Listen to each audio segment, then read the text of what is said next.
Oh, yes. Welcome back, everyone. Today I'm very excited to bring you a review for the new Marvel Legends Armadillo Build-A-Figure wave, Spider-Man Miles Morales.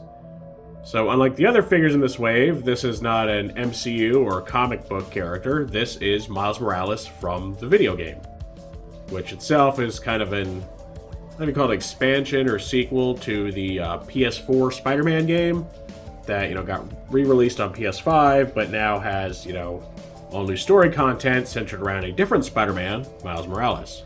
So this depicts him as being a bit older than, what some people might be used to seeing, like if they just know him from the Into the Spider-Verse movie.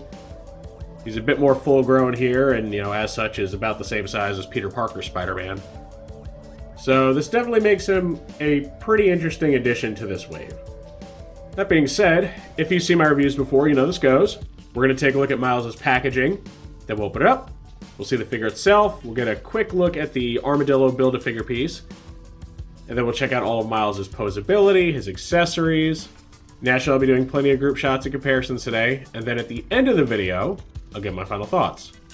So Miles comes in your standard Marvel Legends packaging, but it has this very distinctive white top, which is all part of the Gamerverse, I guess, sub-branding or sub-line of Legends. So anytime they make a figure based on, how a character appears in one of the recent video games, whether it's the Spider-Man game or the Avengers video game, or have they done one for the Guardians game yet? I don't think they have yet, but it's probably coming. We get our Build-A-Figure call-out up here. You get the logo for Spider-Man Miles Morales down here, and they're just also simultaneously using that as the name of the figure, because that is his name. You can see Miles himself in full Spider-Man attire with web-slinging fingers. You also get an unmasked head of Miles. You get some open hands here. You get what appear to be closed fists down here. And then you get his shocking hands, because unlike Peter Parker Spider-Man, he actually has this electrified touch power that he has. Not a power, but like a technology, I guess. So that's something that's pretty unique to him, and those are pretty cool looking. And then you can see part of Armadillo's right leg. So there's quite a bit going on here. In fact, it really seems like poor Peter got the short end of the stick when it comes to part count and everything. Because not only does Miles come with a pretty sizable chunk of a Build-A-Figure, he's got three extra pairs of hands in addition to his own separate head. The regular Spider-Man figure in this wave was just Spider-Man with an extra pair of hands, and that was it. So, man, the difference in value between these two is pretty stark. All right, we go ahead and turn this to the side, and you get a close-up of Miles' face there. And it looks like two different renders, so that's pretty cool. So we get a new render of him just web-slinging and charging up his little shocking attack there. And we get his name, and we get some flavor text. And that reads, when a fierce power struggle threatens to destroy his new home, Miles Morales realizes that with great power, there must also come great responsibility. Come on, Miles. First you steal the guy's name, now you're stealing his motto. Psh, whatever. Poser. Alright, so down here we get a render of the Armadillo Build-A-Figure, as well as cross-sells for the rest of the wave. So we get our integrated suit Spider-Man, who is basically next to nothing for the same price as this. We get our black and gold suit Spider-Man, Doctor Strange, J. Jonah Jameson, this figure, and then the comic characters Mordoon and Shriek. So all pretty interesting. I think this render, I could be wrong, but isn't this just taken from the game promotional materials? I could have sworn I've seen this before. Maybe not. Maybe I'm misremembering. If so, that's kind of lame, because I like seeing original artwork on the packaging. But still, it's pretty cool looking. Very different compared to the other figures in the wave, because again, you get the big white header here for Gamerverse. But enough about the box. Let's go ahead and open it up. Okay, now we get Miles out of his packaging, and you can see he comes with a big old meaty leg of Armadillo here. So lots of sculpted detail on this thing, really nice looking. It's got a single bend ratcheted knee, and then your usual ankle articulation of ratcheted rocking, and then a rotation. Big old freaky long claws on his toes. Really nice looking piece. And then we take a look at Miles himself. So for his head, he has a double ball joint. Let's roll all around. What's really odd is that the neck piece is a separate piece from his torso. It doesn't articulate or anything. It doesn't turn. It's just a separate piece glued on. I don't know why. Not sure why that's necessary. Maybe they're using bits and pieces of other toys to make this one. Not really sure. He's got some butterfly joints in the shoulders. though they have this odd habit of like kind of springing back toward their neutral position on him. I don't know why. And they don't move as far. They're kind of similar to the first Peter Parker Spider-Man that I reviewed. The integrated suit one. The black and gold suit one had much better range of motion. He's got universal shoulders, which work pretty well. Bicep swivel. Double bend elbows. Which, you know, as usual, some of the joints can get kind of tight, but he's got it. He's got his universal wrists and all that. He's got an ab crunch with a soft ratchet. Ratcheted waist. Universal hips. Thigh swivel. Double bend knees. And your ankle rocking, and I think I'm going to start calling it rolling. Ankle rolling. Though that sounds like something I did to my ankle when I was a kid. So, yeah, fully posable. Really nice looking figure. It looks like the Miles Morales Spider-Man, and it works.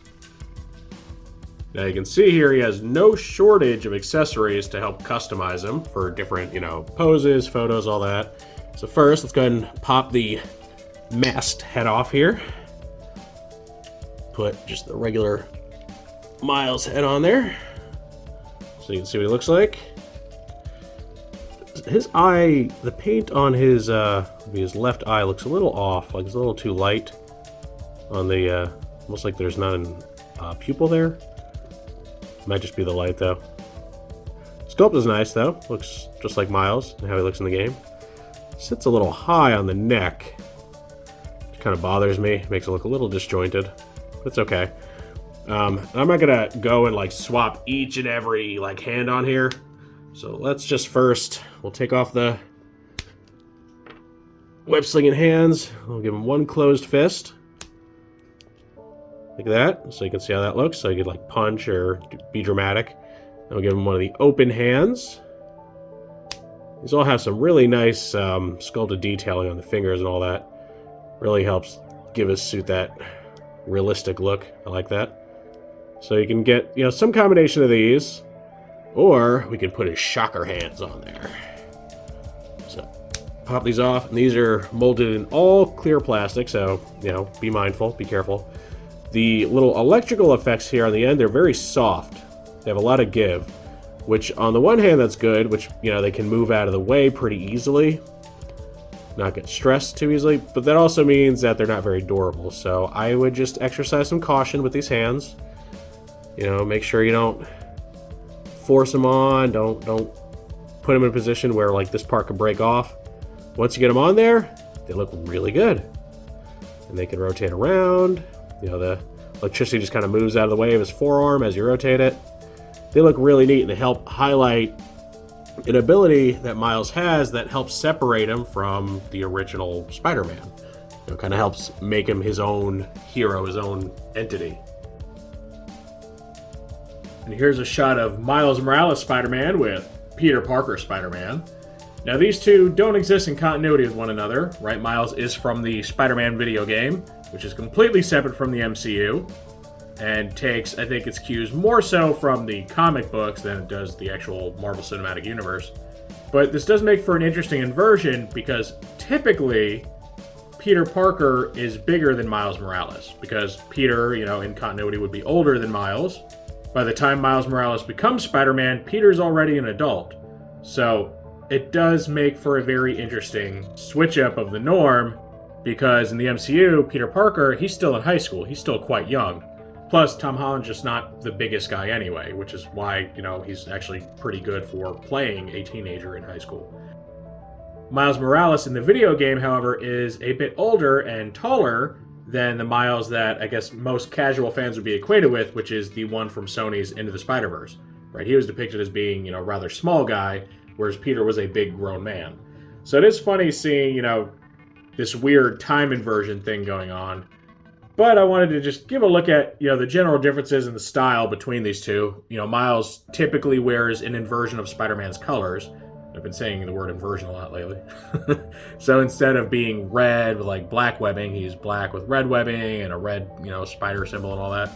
So he is very much doing his own thing, and he does, for the most part, manage to avoid looking like just another black suit Spider-Man. I talked about that during the Black and Gold Spider-Man review, where there are a lot of Peter Parker's outfits that look very similar to each other. It's like just some variation of a black Spider-Man costume. And this one's not very different. It is black or maybe navy blue. I'm not sure. I think it's supposed to be black. But I think the bright red stripes, the different design going across his chest and shoulders and all that helps him be set apart enough. Now, if I didn't know who Miles Morales was, like if I'd never heard of him and I saw this figure, I would probably just be like, oh, it's another black suit Spider-Man. Because he is. So, I don't know. But I think he does enough different to where he's at least passable as something other than just another clone of that, original symbiote design.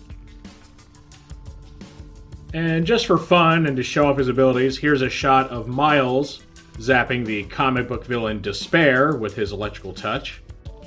Now what's funny is despite the fact that Miles is taller than the MCU Peter Parker, he's still a bit shorter than most of your adult and full-grown characters, so it's actually kind of hard to get him on like eye level with a villain so you can get a pose like this, because he's still a bit on the short side. He's still, what is he, a late teenager, maybe early 20-something, not the biggest guy, so yeah, you can see I had to pose Despair pretty carefully to just get him down to Miles' level so he can, reach him and not look ridiculous reaching all the way up at him.